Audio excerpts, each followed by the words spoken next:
নির্বাচন ফেব্রুয়ারিতে হবে এবং রোজার আগে হবে। ফেব্রুয়ারিতে নির্বাচন হবে, এখানে কোনো শক্তি নাই এটাকে এই নির্বাচনকে ডিলে করবে।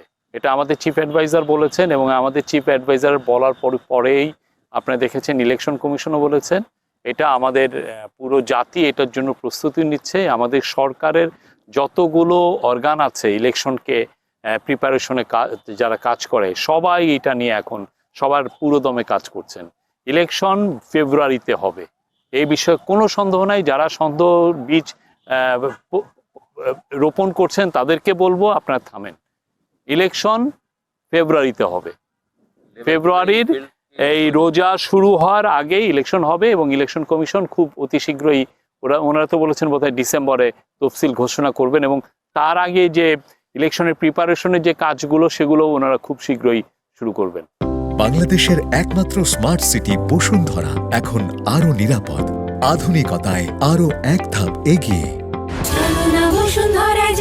জাতি প্রস্তুত। নির্বাচনে একটা হাত আছে হচ্ছে যে নিরাপদ ইলেকশন, পিসফুল ইলেকশন অর্গানাইজ করা, এটা হলো সরকারের, এটা একটা দায়িত্ব। সরকার ইলেকশন কমিশন সেটা নিয়ে কাজ করছে।